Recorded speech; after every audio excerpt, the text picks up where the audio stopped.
Hey guys, welcome to our interactive English series. By interactive English, I mean that we're in the kitchen today and we're gonna go through different objects like space rack, oven, etc. I'm gonna point at those objects and explain what they do and what's the exact word that you use to describe them in English. So if you're interested and you like visual stuff, first of all, subscribe to this channel, like this video, and let's start learning English. So kitchen is a place where you prepare food. In some American homes, you also have a dining room, which is separate. So you will prepare your food here. In our house, I'm gonna show you, we actually have this dining room, but I was like, why have a separate dining room when we can have kids' room here? So this is actually the previous tenant who lived here. We looked at the photos. He actually had a huge dining table here. And I guess that makes sense if you have a lot of parties at home, if you like to invite guests. But for us, we decided that we're gonna have this dining area as a part of our kitchen. And this is enough for us right now. All right, let's start with this corner. This is our dishwasher.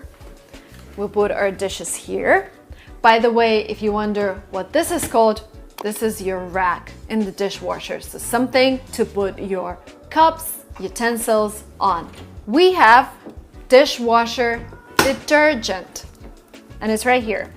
It can be liquid, but it can also be in packs. So we have these packs, and you put them in your dishwasher, and it helps your dishes stay clean. This is called Rinse Aid. And this is something again I've learned when I came to the US because in our previous apartment, our dishwasher said low rinse aid, refill rinse aid. And I was like, why do you need something extra? So this just basically helps your dishes dry better and they're sparkling, they're clean. Yeah, it kind of helps, but I also think people just invent a lot more stuff to get your money. I don't know, but we still use it. Rinse Aid. This is our sink, so if you wash your dishes manually, you use it. You use dish soap to clean your dishes. And you also have this tap. In Great Britain, it's called faucet. The thing is, whenever you travel, in every country, you will have different perks that taps have, so you kind of have to figure out how they work. The first time I entered this house, I switch on water and there is no water. And I tell the agent was here, and I was like, we have no water, and we're moving in today. I need water. We just flew here from Russia. And she said, try this. Like, seriously? And every single person who comes to this house, they tell me, Marina, you don't have water in the kitchen. We do have it. There's just this sensor right here to make the process more automatic. But I don't know. I don't really like it. Do you? If you're watching from Turkey, you probably know what this is. I think this is a Turkish thing. I've just seen a lot of those in Turkey. This is a juicer, and I've seen them in Italy as well. We used to use them for oranges, but now we got another juicer. It's right here. We use it for oranges. Something else that we have here, super important. This is called a chopping board. And you normally have several. You have a separate chopping board for your meat. You have a chopping board for bread. Like for example, this is our bread chopping board. It's wooden. This is paper towels, super useful. You can use it instead of napkins or, you know, something that is a must-have in any kitchen. This is a thing that completely changed my life. Cost $10. This is an egg cooker. So instead of cooking your eggs and boiling them using the traditional method, a saucepan, etc., you just put them here. You add some water and it starts and then it stops automatically, makes the sound. Since we got it, we just use this. We stopped doing eggs the regular way. We have our kettle here, but the thing is, another life hack, we got a water dispenser. So here in the US, we pay around $6 to rent it every month. But this water dispenser actually dispenses hot water, which means we stopped using the kettle. We only use it when we need a large amount of water for like boiling tea for many people. But if I want to make myself a cup of tea, I will just use this water dispenser. And you can use it for both cold water and hot water. Here we have our fridge, messy. Welcome to our fridge. I'm not gonna point at food this time, but if you want me to point at food, we can make a separate video. We have the fridge and we have a freezer. So everything here is frozen.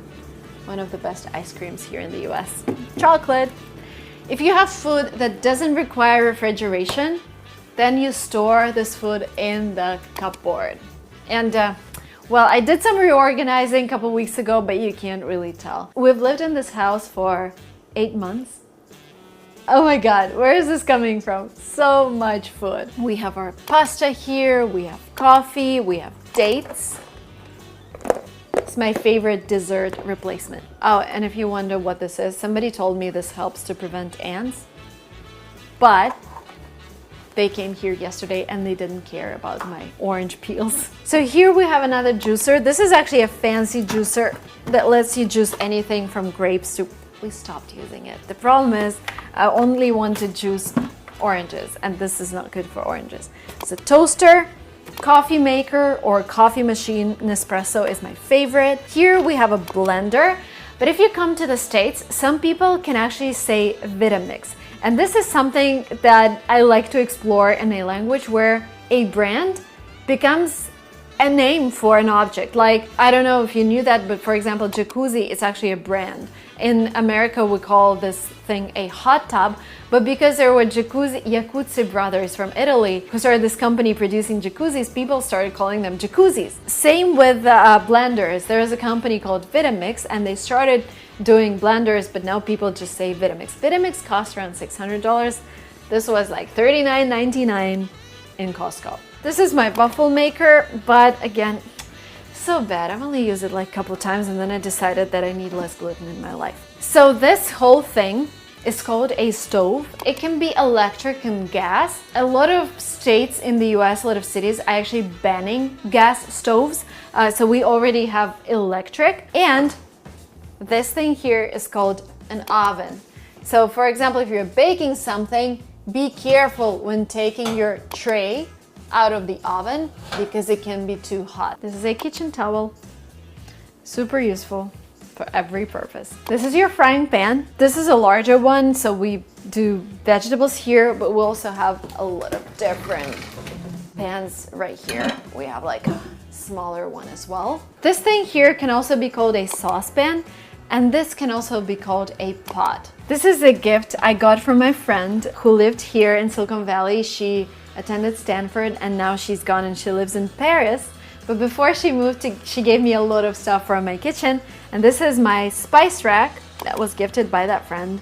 And we have several spices here. In a typical American home, you would also have some space for supplements. Americans love supplements. And this is what I also realized when I first came here. In every single home where I came, there was a special rack with a lot of supplements. And I was like, wow, that is exciting. Like, people care about themselves. People care about taking vitamins. And I've started doing the same and I feel better. Let's go through some smaller things that are also useful. This is a grater. You grate your cheese with it. This is a measuring cup. And if you look at American recipes, and this is, by the way, another great way to learn English. I remember when I was back in Russia, I would only look at American recipes because I wanted to get acquainted with the culture and the food that people eat, but also because I wanted to learn vocabulary connected with cooking. In a lot of American recipes, people measure stuff with cups, like 2 cups of flour, 1 cup of milk, and this really helps measure everything. This thing is called a whisk, and you use it to whisk your eggs, flour, whatever. Whenever you're baking, you would use a whisk. Another type of measuring cups. 1/4 of a cup, 1/3 of a cup, 1/2 of a cup, whole cup. Very useful. This is spatula. So whenever you're frying eggs or making pancakes, you use it to take them from your frying pan and onto the plate. Spatula. This is a game changer. This is called peeler, and you use it to peel your potatoes, cucumbers. When I used to peel potatoes and cucumbers with a regular knife, this is a knife, I would peel half of the potato instead of just peeling its skin. But when I started using this, and this cost like $1 from IKEA, game changer, I became like a professional chef peeling vegetables. When I say colander, do you understand what this means? Let's find a colander in my kitchen. Is it gonna be here? Oh yeah, this is your colander. When you make your pasta, you put it here to drain. So the water comes from your pasta and you enjoy it without any water, and colander helps you with it. Now guess what's this called? And again, depending on where you're from, when I first saw it, I was like, what do you use it for? This is called tongs. When you're making salad, when you have a lot of lettuce in your salad, I'm gonna show you what lettuce is. Lettuce, where are you? Oh, this lettuce. You can tell that it's my favorite because we don't have a lot of it left. Oh my God, something is living on it already. So this is lettuce. So when you're making salad with lettuce, you would use your tongs to pick it from the plate and put it on your plate, or from a bowl, whatever you use to make a salad. Tongs. Ladle. You absolutely need it if you like to cook soups. We have this small ladle. They came with this Instant Pot. An Instant Pot is another word that I want you to know. Instant Pot is used to create anything basically, but we use it for soups, we use it for poultry. Poultry is chicken, duck, etc.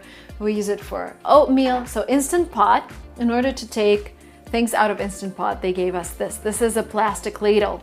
And we also have a metal ladle. It's a big ladle. When we cook soups, we would take the soup with this ladle. Rolling pin. You use it to flatten your pastry whenever you're baking something. Rolling pin. This is called corkscrew, for you to open your wine bottle. Corkscrew. Very basic, but just to remind you, this is a spoon, this is a fork, this is a knife, and we also have these amazing chopsticks. My friend brought them from Japan and they're a piece of art. This is a chopstick. Okay guys, I think this was really comprehensive, but I also realized there are a lot of other words that we haven't covered in this video, like kitchen shears. Like, these aren't actually scissors, these are kitchen shears. They help you cut through meat and bones. They have this special section, I guess that's for crab. Just because kitchen comprises so many objects, there are a lot more words to learn. Thank you guys so much for watching this video, and I'll see you very soon in my next videos. Bye bye.